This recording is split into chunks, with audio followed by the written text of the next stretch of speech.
دیکھیے 3 پرابلمز ایسے ہیں انسانی تمدن کے جن کا کوئی حل انسان نہیں کر سکتا۔ سب سے پہلا مسئلہ اور سب سے پرانا مسئلہ، ابدی مسئلہ ہمیشہ سے ہے جب سے انسان ہے، عورت اور مرد کے حقوق و اختیارات میں کیا تقسیم ہونی چاہیے۔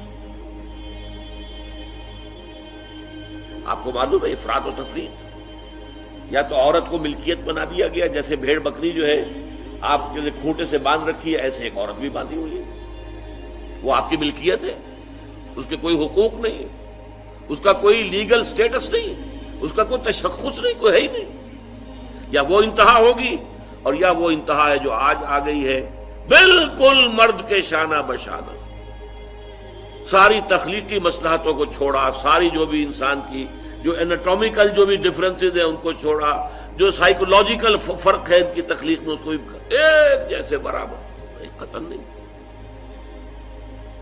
ان دونوں کے درمیان کیا توازن ہے؟ یا وہ لونڈی بن گئی، بھیڑ بکری کی طرح کی ملکیت بن گئی، اس کا کوئی حق نہیں، اس کا کوئی لیگل سٹیٹس نہیں، اس کے والدین نے جہاں چاہا شادی کر دی، اس کی مرضی پوچھنے کا کوئی سوال ہی نہیں، جس کے چاہا حوالے کر دیا۔ وہ آج جو چل رہی ہے ونی کی رسم، وہ عورت کا کیا اختیار اس کے اندر، اس بچیوں کا کیا اختیار ہے؟ وہ 1.5 سال کی ایک بچی بھی دے دی گئی ہے، انا للہ و انا الیہ راجعون۔ جو چاہے کرے، یہ تو ایک انتہا ہے۔ دوسری انتہا بالکل برابر، نتیجہ کیا نکلا ہے؟ بالکل برابر میں خاندانی نظام برباد ہو گیا، اس لیے کہ ایک ادارے کے 2 سربراہ برابر اختیار والے نہیں ہو سکتے۔ کسی محکمے کے 2 ڈائریکٹر ہو سکتے ہیں، کسی فرم کے مینیجنگ ڈائریکٹر 2 ہو سکتے ہیں، ڈائریکٹر 10 بنا لیں آپ، مینیجنگ ڈائریکٹر 1 ہوگا۔ کسی فرم کا چیئرمین 1 ہوگا، 2 نہیں ہو سکتے۔ کسی بھی ادارے کے اگر 2 بنا دیں گے فساد ہوگا، جھگڑا ہوگا، ان دونوں کے درمیان رسا کشی ہوگی۔ یہی تو ہمارا سب سے بڑا مسئلہ بنا ہوا ہے۔ پاکستان کا مسئلہ کیا ہے؟ ہم نے پارلیمانی نظام اختیار کیا ہوا ہے، انتہائی بیہودہ نظام، غیر منطقی نظام۔ آپ نے 2 بڑی بڑی سیٹس کریٹ کر دی، ایک ہیڈ آف دی اسٹیٹ ہے، ایک ہیڈ آف دی گورنمنٹ ہے۔ اب ان دونوں کے درمیان حقوق اور فرائض اور اختیارات کا کیا تقسیم ہوگی؟ ہو ہی نہیں سکتی۔ یا سارا کچھ صدر کے پاس جائے گا اور وزیر اعظم جو ہے وہ جونیجو کی مانند وزیر اعظم بن جائے گا، یا سارا کچھ وزیر اعظم کے ہاتھ میں ہوگا اور صدر جو ہے چودھری فضل الہی بن جائے گا، کہ جس کو وہاں ان کی دیواروں پر لکھا گیا تھا رہا کرو انہیں، چودھری فضل الہی کو رہا کرو، یہی ہوگا۔ تو ایک گھر کے 2 جو ہیں 2 سربراہ نہیں ہو سکتے، خاندانی ادارہ تباہ ہو چکا ہے۔ اور جیسے کہ یہ آپ کو کہاوت ہے کہ جس بلی کی دم کٹ جائے وہ چاہتی ہے کہ تمام بلیوں کی دمیں کٹ جائیں۔ یورپ میں، امریکہ میں برباد ہو گیا خاندانی ادارہ، آج وہ تلے ہوئے ہیں کہ مشرق میں اور خاص طور پر مسلمان ممالک میں ابھی اگر کچھ انٹیکٹ ہے یہ خاندانی ادارہ، کچھ خاندانی اقدار ہیں جو برقرار ہیں، کچھ والدین کی عزت اور عظمت اور کچھ ان کا احترام اور ادب اور خدمت کا مادہ ہے جو برقرار ہے۔ چاہتے ہیں کہ ختم ہو جائے، تباہ و برباد ہو جائے۔ والدین بوڑھے ہو گئے تو پھینکو ان کو اولڈ ایج ہاؤسز کے اندر، اولڈ ہاؤسز میں، گھر میں کائے کو رکھنا ہے؟ نوجوان جوڑا ہے، اس کے خامخواہ ان کی خواہشات اور ان کے معمولات میں بیچ میں آڑے آنا۔ بوڑھی ماں جو ہے بولے بغیر رہے گی نہیں، دنگا فساد ہوگا تو رکھو اس کو وہاں پر اولڈ ہاؤس کے اندر، اللہ اللہ خیر سمجھ۔ یہ ہے اصل میں مسئلہ۔ اب عورت اور مرد کے درمیان کیا توازن ہو، انسان نہیں سوچ سکتا۔ دیکھیے انسان یا مرد ہوگا یا عورت ہوگی۔ مرد سوچے گا تو وہ اپنے اعتبار سے سوچے گا، عورت کی نفسیات کیا ہے، عورت کے احساسات کیا ہیں، اس کو کیا پتا۔ عورت سوچے گی تو اپنے اعتبار سے سوچے گی، مرد کے احساسات کیا ہوتے ہیں، مرد کی نفسیات کیا ہوتی ہے، اسے کیا پتا۔ لہذا یا ادھر کا ہوگا یا ادھر کا معاملہ ہوگا۔ ایک ہی ذات دے سکتی ہے آپ کو نظام، جو مرد کی بھی خالق ہے عورت کی بھی خالق ہے، اسی نے بنایا دونوں کو، اور دونوں ہی اس کے لیے اولاد کے مانند ہیں۔ یہ حدیث نبوی کا ترجمہ کر کے بتا رہا ہوں آپ کو۔ حضور نے فرمایا الخلق عیال اللہ، یہ خلق جو ہے مخلوق ہے، یہ اللہ کے کنبے کے مانند ہے۔ تو مرد بھی اللہ کے اس کنبے میں شامل ہے، عورتیں بھی شامل ہے. اس نے نظام دیا، شادی بیاہ کے یہ قوانین ہونے چاہیے، طلاق وغیرہ کا یہ مسئلہ ہونا چاہیے. یہ سارا ضابطہ جو دیا ہے وہ اس لیے دیا ہے کہ یہ انسان اپنے ذہن سے نہیں سوچ سکتا. آج تباہی آ گئی ہے مغرب کے اندر، شادی کرنا ہی نہیں چاہتے. We are living together. شادی کریں گے تو نتیجہ پتہ ہے کیا نکلتا ہے؟ آپ نے اپنی بیوی کو طلاق دی، سب سے پہلے تو یہ کہ آدھی پوری آپ کی جو ملکیت ہے اس کا آدھا حصہ دے دیے اسے. نمبر 2، گھر اگر آپ کا اپنا ہے تو اس میں بیوی رہے گی، آپ نکل جائیے یہاں سے. کوئی مرد اس کو قبول کرنے کو تیار نہیں تو وہ شادی کرتا ہی نہیں. اور عورت کی ضرورت ہے، لہذا عورت بغیر شادی کیے بھی اس کے ساتھ رہتی ہے، بچے پیدا کرتی ہے. بٹ وداؤٹ میرج جو بچے پیدا ہو رہے ہیں حرامی بچے. تو پچھلے سال صدر کلنٹن نے کیا کہا تھا؟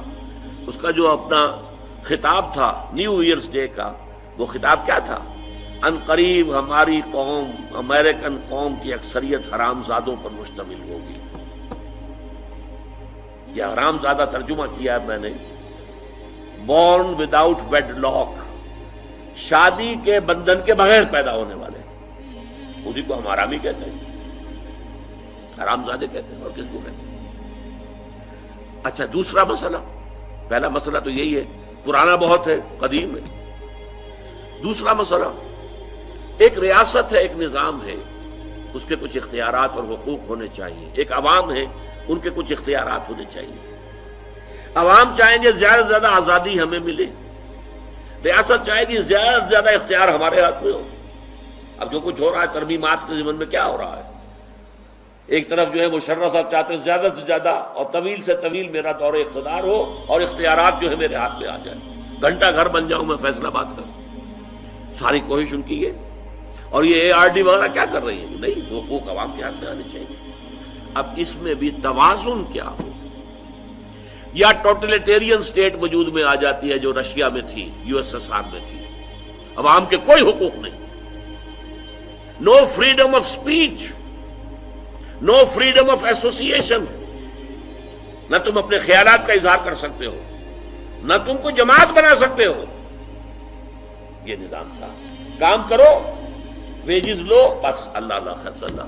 حیوانوں کی طرح پر کہ صرف راتب دے دیا جائے گا، باقی تمہیں کوئی تمہاری ایکسپریشن، کوئی اپنے خیالات کا اظہار، کوئی فریڈم آف ایسوسیشن نہیں. امریکہ دوسری انتہا پر، مادر پدر آزاد.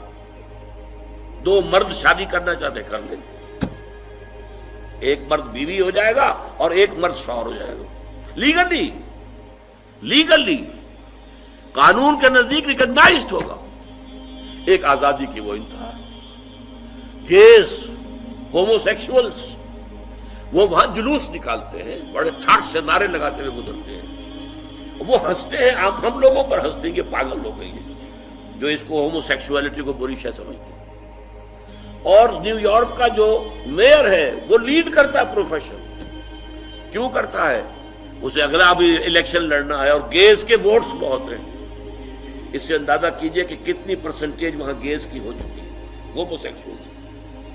یہاں تک کہ طے کر دیا گیا ہے مذہبی میدان میں بھی گیز کو اجازت ہے، وہ پادری بن سکتے ہیں. گیز ہیں، ہومو سیکشولز ہیں، فطرت کے خلاف کام. یا وہ آزادی ہے؟ تو کہاں ہے بیلنس؟ انسانی ذہن کے لیے ناممکن ہے اس بیلنس کا تلاش کرنا. نمبر 3، سرمایہ اور محنت. پروڈکشن جو بھی ہوتی ہے 2 چیزوں سے ہوگی. سرمایہ دار تھا، اس نے کارخانہ لگایا ہے، اتنے کروڑ روپے لگا دیے ہیں، یہ کیا ہے، وہ کیا ہے، یہ سرمایہ ہے. لیکن وہ کیا کر لے گا اکیلا؟ 10,000 آدمی کام کر رہا ہے، لیبر ہے. اب جو کچھ بھی بن رہا ہے، جو پروڈکٹ بن رہا ہے اور جو اس سے آمدنی ہو رہی ہے، اس میں دونوں کے حصہ ہے، لیبر کا بھی حصہ ہے اور سرمایہ کا بھی حصہ ہے. لیکن منافع میں کتنا حصہ سرمایہ کا ہوگا، کتنا لیبر کا ہوگا، کون طے کرے گا؟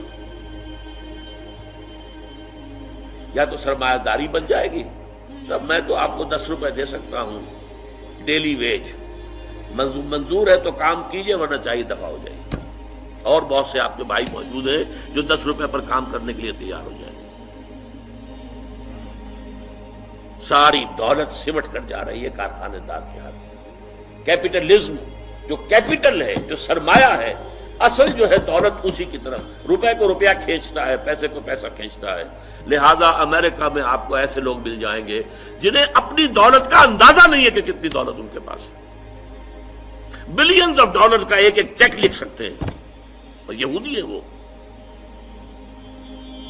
دوسری طرف امریکہ میں آپ کو گھیٹوز مل جائیں گے، گھیٹوز، اور ایک ہی جزیرہ ہے مینہٹن، کوئی 11 میل لمبا ہے، چوڑائی کہیں 2-3 میل ہے، کہیں ذرا زیادہ ہے۔ اس کے ساؤتھ میں جہاں یہ 2 بڑے بلڈنگیں کھڑی تھی جو گرائی ہیں، جو بھی تھے دہشت گرد، یہاں پر یہ اس کا ریچسٹ حصہ ہے، پوری دنیا کی دولت یہاں جمع ہے، سارے بینک وہاں ہیں۔ اور اسی جزیرے کے شمالی علاقے کے اندر گھیٹوز ہیں، افرو امریکنز، کالے امریکی، یوں سمجھیے کہ سب ہیومن لیول پر رہ رہے ہیں، حیوانوں کی طرح زندگی گزار رہے ہیں۔ یہ ڈسپیرٹی نظر آ جائے گا۔ تو اب عدل و انصاف کی کیا شکل ہو؟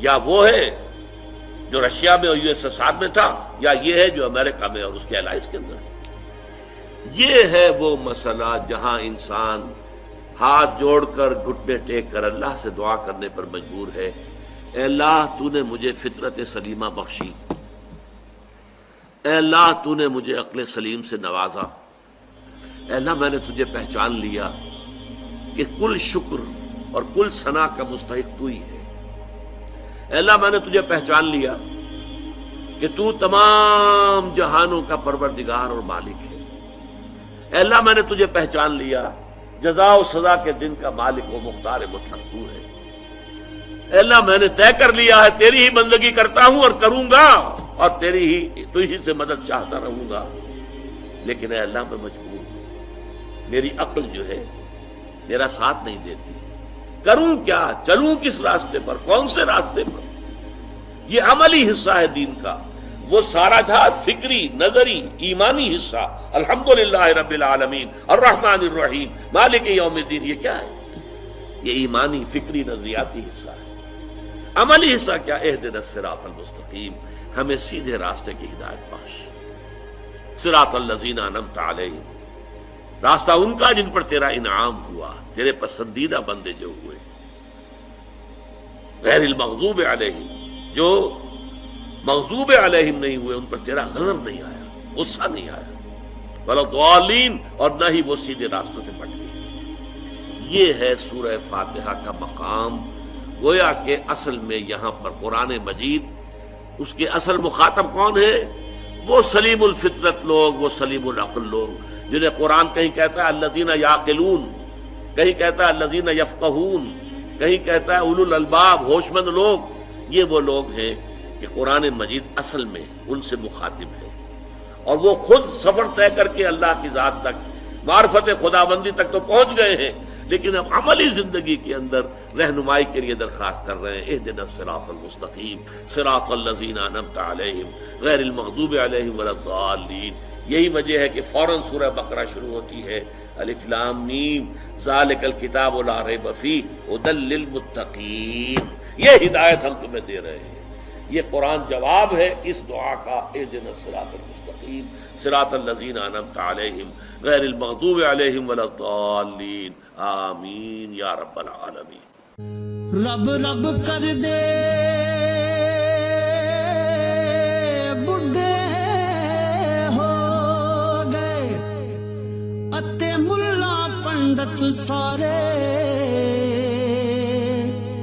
رب دا کھوج کھرا نہ لبا